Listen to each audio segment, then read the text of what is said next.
আসসালামু আলাইকুম ভিউয়ার্স, যে যেখান থেকে দেখছেন সকলকে স্বাগতম এবং আশা করি আপনারা সকলেই ভালো আছেন। আমিও আলহামদুলিল্লাহ ভালো আছি। প্রিয় দর্শক, আজকে কথা বলবো ক্রোয়েশিয়ার বেশ কিছু নিয়ম কানুন এবং বিভ্রান্তিকর যে তথ্যগুলো ছড়াচ্ছে।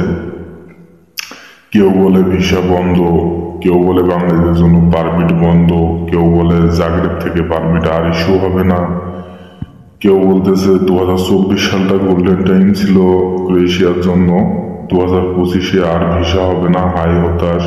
বিভিন্ন মন্তব্য ফেসবুক ইউটিউবে ছড়াচ্ছে। আবার আমি সহ কেউ কেউ বলতেছে যে ক্রোয়েশিয়ার ভিসা চালু আছে, সমস্যা নাই, ভিসা হবে, 100% হবে। তো এক একজনের এক এক মন্তব্য।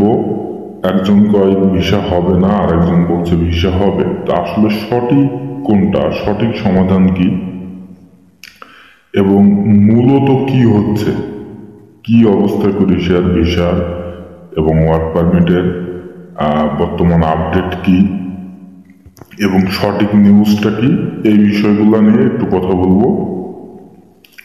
তো প্রথম কথা হচ্ছে, এই কিছুদিন ধরে 2024-এর শেষের দিক থেকে এবং 25-এর এই শুরু এ পর্যন্ত বিভিন্ন রকমের মন্তব্য। এখন আবার নতুন একটা গুজব ছড়াচ্ছে যে কাতার থেকে ক্রোয়েশিয়ার ভিসা বন্ধ, বাঙালিদের জন্য একদম ফুল স্টপ, এই সেই বিভিন্ন কথা। তো এখন আবার 2 দিন আগে শুনলাম যে জাগরেব থেকে নাকি কোনো পারমিট ইস্যু হবে না, যেগুলা আবেদন করা ছিল সব ক্যান্সেল। তাহলে এখন কি উপায়? ক্রোয়েশিয়া কি আসলেই বন্ধ, না মূলত সমস্যাটা কোন জায়গায়, সেই জায়গা নিয়ে কথা বলি। প্রিয় দর্শক, আগে বলে রাখি যে ক্রোয়েশিয়ার ভিসা সম্পূর্ণরূপে চালু আছে। 2024-এ যেমন ছিল 2025-এও তেমনই আছে।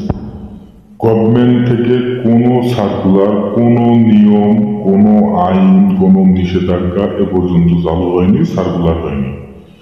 তো গভর্নমেন্ট যেখানে কোনো সার্কুলার দেয়নি, তার মানে 2024-এ যেটা ছিল, যে নিয়মগুলো ছিল, 25-এও ওই নিয়মগুলাই আছে। তো ক্রোয়েশিয়ার গভর্নমেন্ট যখন বাঙালিদের জন্য বা কোনো দেশের জন্য নিষেধাজ্ঞা দেয়নি তাদের বিদেশি শ্রমিক নেওয়ার ব্যাপারে, বা কোনো নতুন নিয়ম এখনো চালু হয়নি, সার্কুলার হয়নি, সেখানে আপনি মন্তব্য করে বিভিন্ন কথা বলে বিভ্রান্ত ছড়ানোর মানেটা কি, এটা আসলে আমার বুঝে আসে না। তো আর এই বিভ্রান্তটা তাহলে কেন ছড়াচ্ছে, এটার কারণ কি? এই বিভ্রান্ত ছড়ানোর কারণ হচ্ছে, আপনারা জানেন আমি আরো 3 মাস আগে থেকে আমার ইউটিউবে ভিডিও দেওয়া আছে, ফেসবুকে দেওয়া আছে, দেখবেন, বলে আসছে যে ডিসেম্বরের মাঝামাঝি থেকে ফেব্রুয়ারির মাঝামাঝি পর্যন্ত শুধু ক্রোয়েশিয়া না, ইউরোপের টোটাল ইউরোপের কাজকর্ম অত্যন্ত স্লো হয়ে যায় শীতের কারণে, এবং এদের ক্রিসমাস, তারপরে নতুন বছর, বিভিন্ন ছুটি ছাটা এবং -7 ডিগ্রি 8 ডিগ্রি তাপমাত্রা, এখানে বাইরে গেলে হাত বরফ হয়ে যায়, কন্টিনিউ বরফ পড়ে, স্নোফল হয়, এর ভিতরে কাজ কামগুলো সব ছোলো, বাইরের কাজগুলো সব বন্ধ হয়ে আছে, যার কারণে এই সময়টায় সব ধরনের কাজ স্লো হয়ে যায়। ওয়ার্ক পারমিট ইস্যু বলেন, ভিসা রেশিও বলেন, সবকিছু একটু স্লো হয়ে যায়। এই সময়টাতে একটু দেরি হয়, ওয়ার্ক পারমিট ইস্যু হইতে দেরি হয়, নতুন ভ্যাকেন্সি পাওয়া যায় না, ভিসাগুলা বেশিরভাগ একটু রিজেক্ট হয়, যাচাই বাছাই করে আসলে ওরা যে ওখানে থাকবে কিভাবে, কাজ করবে কিভাবে। আর ভিসা যদি এম্বাসি আপনাকে দেয় এবং ক্রোয়েশিয়ায় এসে যদি আপনি কাজ না করতে পারেন, সেই ক্ষেত্রে আপনার কোম্পানি আপনাকে স্যালারি দিবে না, আপনি থাকবেন কই, খাবেন কি, সর্বদিক বিবেচনা করে এম্বাসি একটু যাচাই বাছাই করে ভিসা দেয়, যার কারণে ভিসা রেশিওটা একটু কমে যায়, ঢালাওভাবে আর ভিসা দেয় না। তো এই যে স্লো হয়ে গেছে কাজকামগুলা, পারমিট আসতে একটু লেট হচ্ছে।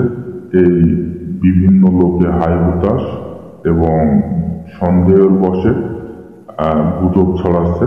তো মূল কাহিনী হচ্ছে এখানে, এটা আর একটা মাস ওয়েট করেন, সবকিছু ঠিক হয়ে যাবে।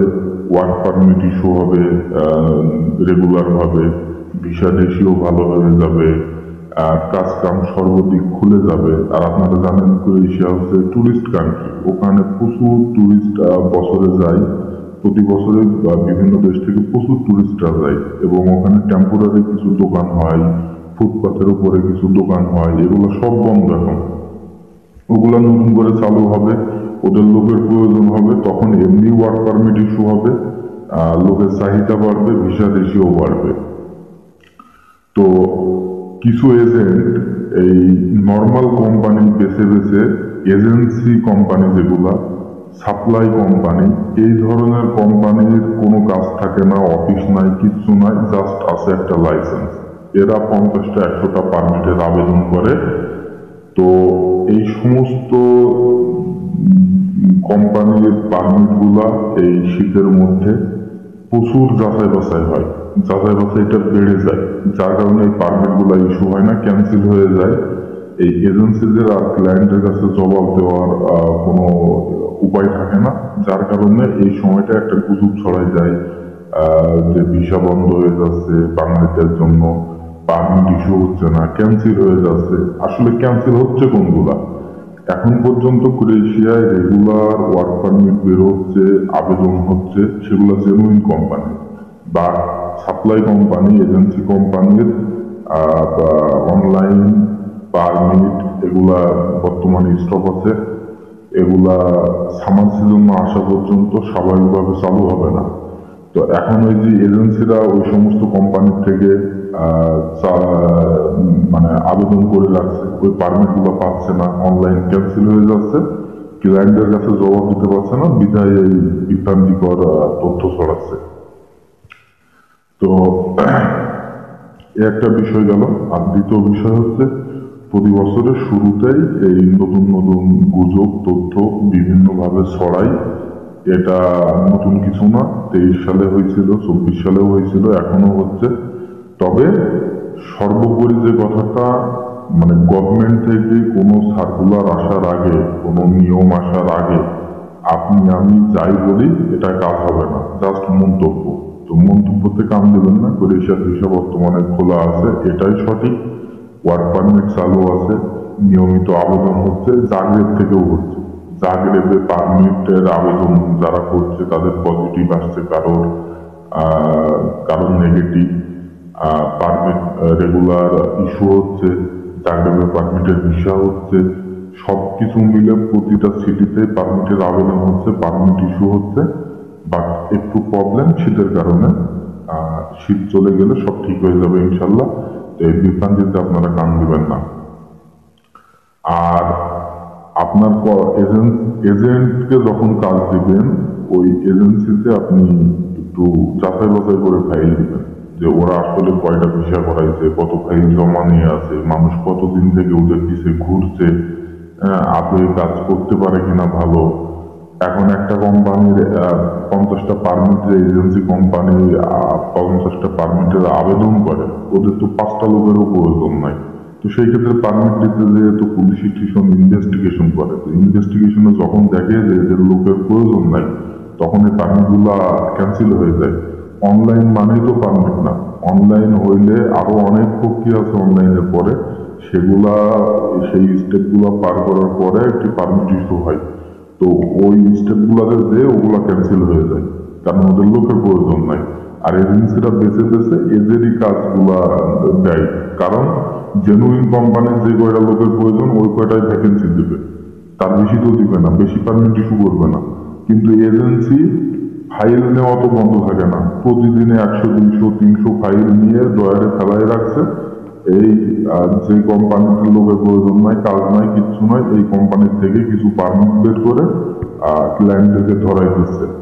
এবার ওই পারমিট নিয়ে কেউ ভিসা পাচ্ছে, পাওয়ার পরে এসে কাজ পাচ্ছে না, থাকার জায়গা পাচ্ছে না, কোম্পানি রিসিভ করছে না, আবার কিছু ভাইয়েরা রিজেক্ট খাচ্ছে। তো এই সবকিছু মিলে কাজ দেওয়ার আগে একটু যাচাই বাছাই করে দিবেন এবং এজেন্সির সঙ্গে কথা বলে নেবেন যে আপনাকে কি কোম্পানিতে দেবে, আপনার কাজ কি চুক্তি করে নেবেন। তো এই হচ্ছে মূল আপডেট, যে গভর্নমেন্ট থেকে কোনো সার্কুলার আসেনি। 24-এও যেরকম কাজ ছিল, যেমন নিয়ম ছিল, এখনো তেমনই আছে। 24-এর শুরুতেও এই শীতের সময় কাজ চালু হয়ে গেছিল, পারমিট আসতে একটু লেট হচ্ছিল, এরকম গুজব ছড়াই ছিল। তো সেটা 25-এও হচ্ছে। আর গভর্নমেন্ট থেকে যদি কোনো নির্দিষ্ট রুলস আইন চালু করে দেয়, সেটা সবাই জানতে পারবে এবং আমিও আমার ভিডিওতে জানিয়ে দিতে পারবো। বর্তমানে 24-এ যেরকম নিয়ম ছিল, যেভাবে স্বাভাবিকভাবে কাজকর্ম চালু ছিল, এই 25-এও এখন পর্যন্ত ওইভাবেই চালু আছে। সো আপনারা বিভ্রান্ত হবেন না, চিন্তা টেনশন করবেন না, জাস্ট একটা সঠিক মাধ্যম থেকে আপনারা ক্রোয়েশিয়ায় আসার জন্য চেষ্টা করুন, ইনশাল্লাহ সফল হবেন। সবার ইউরোপের মনের আশা আল্লাহ কবুল করুক, এই দোয়া ব্যক্ত রেখে আজকের ভিডিও শেষ করছি। আসসালামু আলাইকুম।